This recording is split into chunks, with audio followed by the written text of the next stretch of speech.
dicho foro y, por supuesto, vamos a tener sus análisis y repercusiones del caso.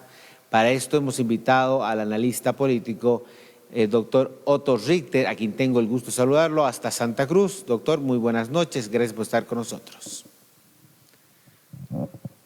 Muy buenas noches, un saludo cordial para usted, para todo el pueblo boliviano que nos está viendo y escuchando, agradecido por la entrevista y como siempre a sus enteras órdenes.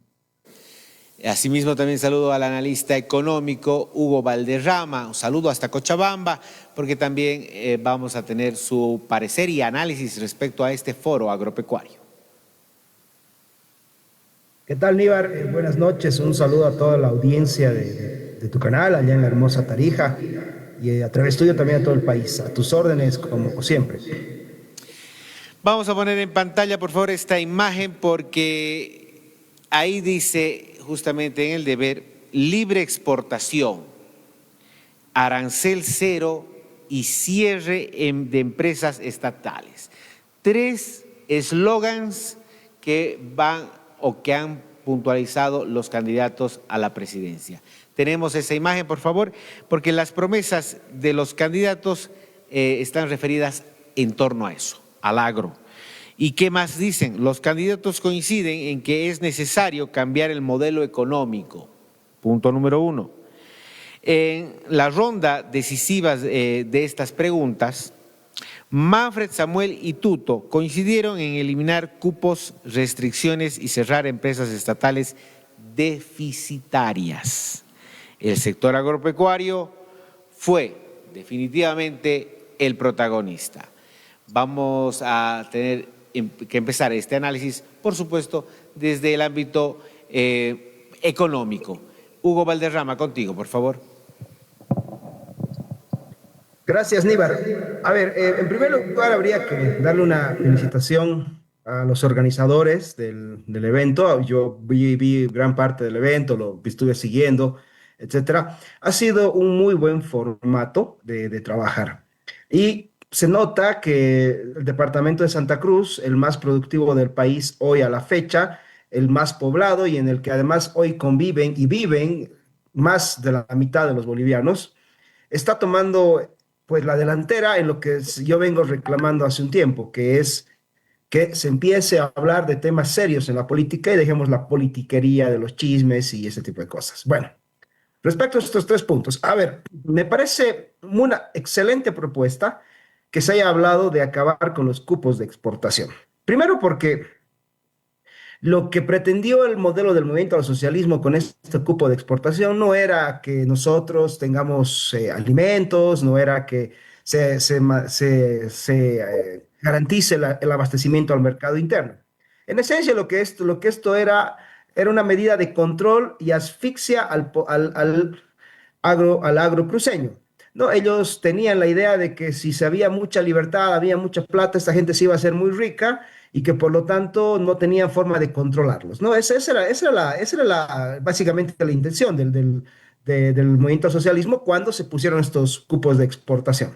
Y esto es algo que se ha repetido, ¿no? Y es algo de la propia doctrina del propio García Linera, que dice que hay que apretarles el cuello, y etcétera. No, lo dijo y ahora que no es gobierno, pero lo decía cuando era gobierno. Ahora bien, hay que potenciar el libre comercio y la libre iniciativa privada, obviamente que sí, es el único motor del desarrollo económico en este país y en cualquier otro. Eso es una cosa que ya está probada hace muchísimos años y que solamente en los países que han caído bajo la órbita de la sombra negra del socialismo del siglo XXI se sigue intentando detener, ¿no? Y se sigue yendo por otras cosas. Ahora bien, yo estoy completamente de acuerdo con la reducción de aranceles, básicamente porque es el único método efectivo y real para combatir eso que se llama contrabando, ¿no? El contrabando es un fenómeno que se da siempre y cuando los costos de la formalidad sean muy caros. En un país cuya estructura económica tiene con cerca del 85% en la informalidad, no hay que culparle a los informales, hay que analizar por qué el 85% de la gente migra hacia la informalidad. Y vas a encontrarte, por ejemplo, con la presión fiscal, un país que aprieta demasiado al empresario privado con regulaciones, impuestos, asfixias de, de multas, contravenciones, etcétera, ¿no? Tienes unas leyes laborales en las que cualquier empresario que crea empleo básicamente se metió en un problema. Se castiga al que crea empleo. Y tienes otro tipo de esas cosas que han ido afectando a los emprendimientos, a los empresarios y obviamente hay que, pues, cambiar ese modelo. Hay que devolverle las libertades de emprender, producir, generar riqueza al sector privado, que es, repito, la única forma probada, real, que existe para que las naciones sean prósperas. Ahora, la promesa de reducir y de cerrar las empresas estatales es algo que creo que habíamos conversado también acá. El tema es de que toda empresa estatal en esencia es antieconómica. Es antieconómica porque no responde a una demanda real del mercado, sino a un criterio político. Se hace porque el político quiere, no porque el mercado lo demande, no porque haya la necesidad de esa empresa. Además, como el Estado juega con ventaja, ¿no? Porque el Estado es el ente poderoso de la sociedad, lo que hace que con cualquier empresa estatal es intentar desplazar al sector privado de este ámbito y bueno, cada vez se vuelve más difícil emprender porque tienes que competir en desigualdad de condiciones contra el Estado. Pero además hay un problema, Níbar. Si tú revisas, te voy a dar el dato del último año nada más. De diciembre del 2023 a diciembre de 2024, pasamos de tener 67.000 millones de billetes de bolivianos, de dinero en circulación, a tener cerca de 80.000 millones de billetes en circulación. Haz el cálculo y tú vas a encontrar que es cerca del 20% el incremento de la masa monetaria. ¿Qué significa eso? Que para sostener este modelo, para sostener esta idea de empresas estatales, de empresas estratégicas, ¿no? Que es lo como llaman los del movimiento al socialismo a estos elefantes blancos, lo que se está haciendo es imprimir billetes para seguir generando esta ilusión de riqueza, cosa que hoy nos está pasando factura porque evidentemente el sostenimiento de cualquier empresa estatal en el tiempo la acaba afectando vía déficit fiscal y vía emisión monetaria al bolsillo de todos los ciudadanos, en especial de aquellos como yo, que se mueven en el sector privado y que tiene que, vía inflación, vía devaluación de mi poder adquisitivo, tener que seguir financiando la burocracia del Estado. Entonces, me parece bien que al final los políticos entiendan que esto es lo que hay que debatir, estimado Níbar.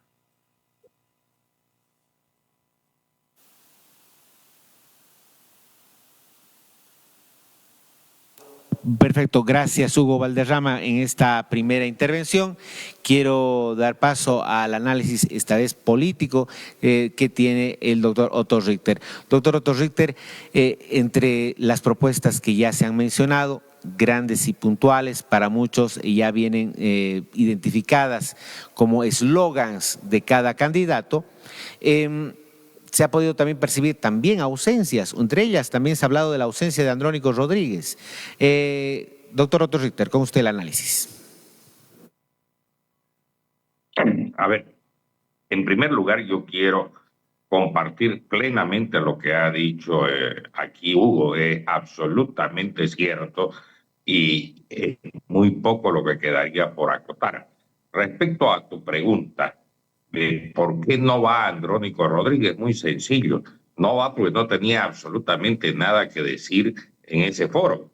A ver, imagínese usted, estaban hablando de biotecnología, cuando este gobierno y los anteriores del MAS han frenado la implementación de la biotecnología en nuestro país. Se ha hablado de seguridad jurídica, que iba a hablar Andrónico Rodríguez de seguridad jurídica en el agro. Si sus bases son justamente las que propician los avasallamientos de la tierra productiva. ¿Qué iba a hablar Andrónico Rodríguez de liberar las exportaciones cuando su gobierno y este modelo masista es el que ha impuesto las restricciones, las licencias previas para las exportaciones? Entonces, obviamente no tenía nada que ir a decir a Andrónico Rodríguez. Cuando el país en su conjunto reclama el cambio del modelo, o sea, el modelo del MAS ha fracasado en nuestro país y ha fracasado por una sencilla razón, única y exclusivamente progresan los países cuando hay libertad. Y la libertad no es solamente la libertad de movimiento, o sea, que no haya bloqueo en carretera, etcétera.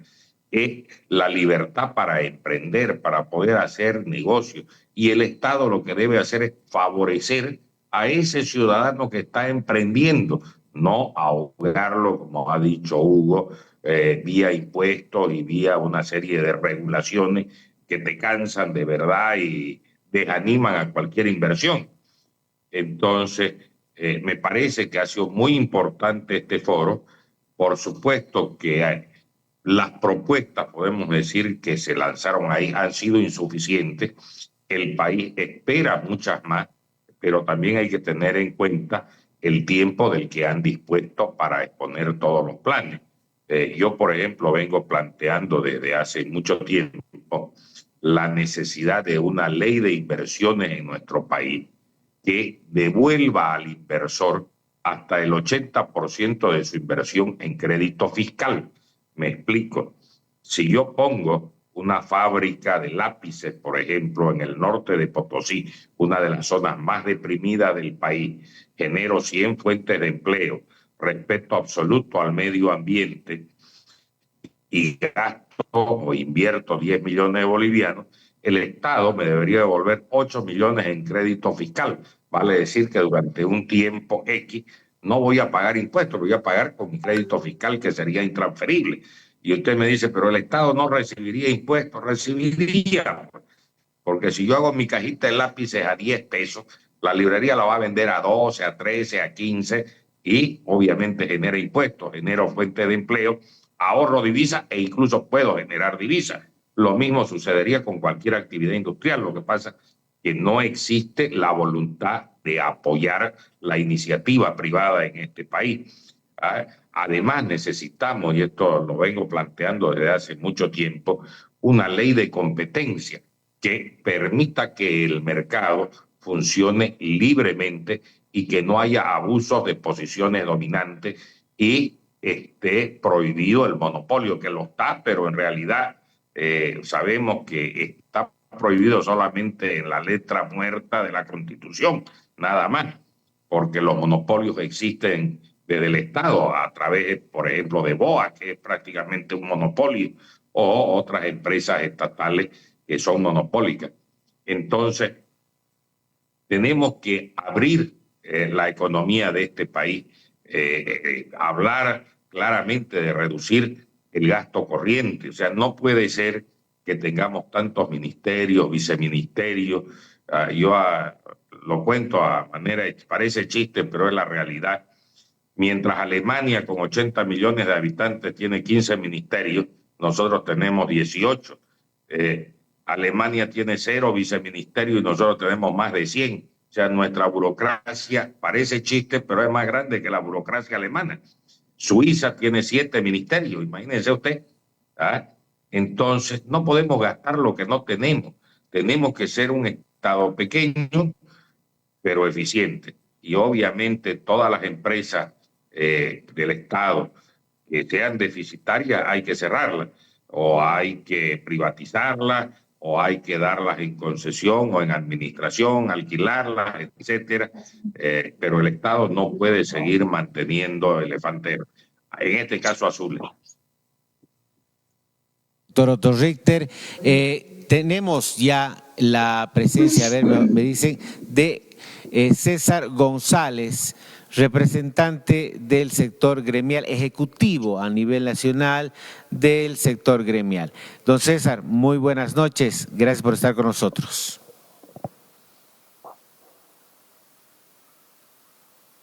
Aló, don César. Buenas noches a TV Andalucía, un saludo cordial a toda la población tarijeña y un saludo cordial al compañero Otto Richter. Gracias. Don César, estábamos analizando al principio el tema económico, cómo se ha visto realmente este foro agropecuario. El doctor Otto Richter también hacía un análisis más referido en lo político. Don César, usted ha participado de tenía la invitación del sector agropecuario en cuanto a este foro. Explíquenos exactamente cómo lo percibe el sector o uno de los sectores más grandes a nivel nacional, como es el sector gremial. Bueno, han sido invitados 4 candidatos. Han asistido, uno no. Las razones a nosotros al estarlo, al señor Andrónico, toda vez de que es importante saber su postura, si va a seguir con el mismo lineamiento, porque si va a seguir con el mismo lineamiento que han estado, bueno, hay que prepararnos para estar 5 años más en las calles en caso de que ellos ganaran las elecciones. Pero bien, más allá de su asistencia o no, han asistido 3 candidatos, entre ellos Quiroga, Samuel Doria Medina y el Celis Villa. Era netamente referido acerca del agro. Nosotros hemos sido invitados, pero como cadena productiva seguimos juntos con todos estos sectores. En lo que hemos podido observar, todas las posturas y las ponencias que hemos tenido en el ámbito nacional y con todos estos ampliados multisectoriales que hemos desarrollado de manera conjunta, han ido impulsando más del 90% de lo que habíamos planteado. Impulsar un verdadero sistema de producción, cerrar empresas deficitarias, han tocado el tema del IVA, bajarlo a 10%, pero nada más en ese aspecto. Hay mucho por hablar en el tema impositivo, aduanero, en el tema del registro obligatorio de empleadores y tantas otras normativas que golpea y asfixia al cuentapropista.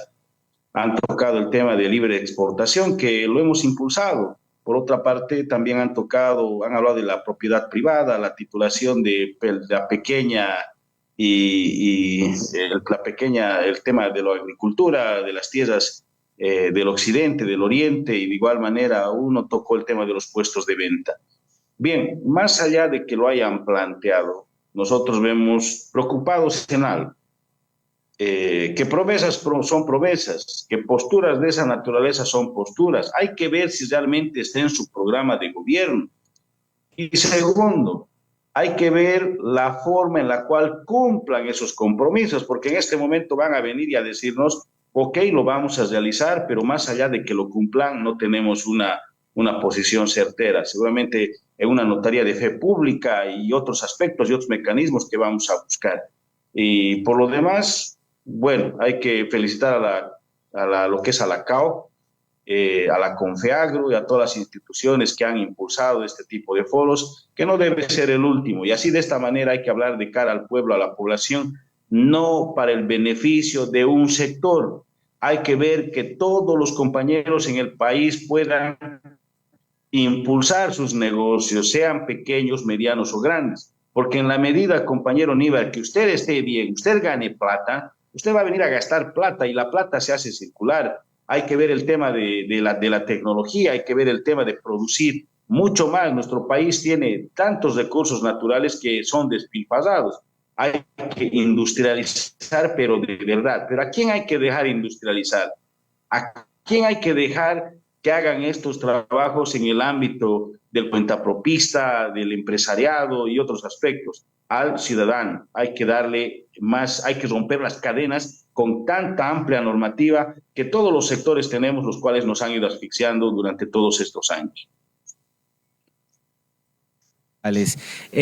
Y me voy a quedar con algo muy importante que dijo César, efectivamente.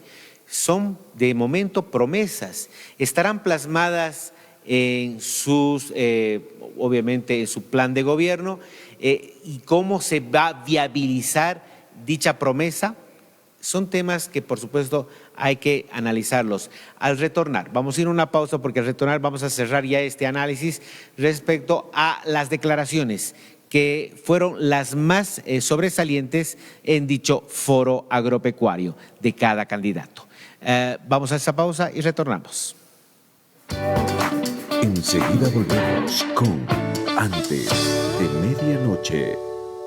Estás a un paso de cambiar la vida de miles de personas, porque el mundo necesita de tu vocación, de tu talento, de tu grandeza. Estás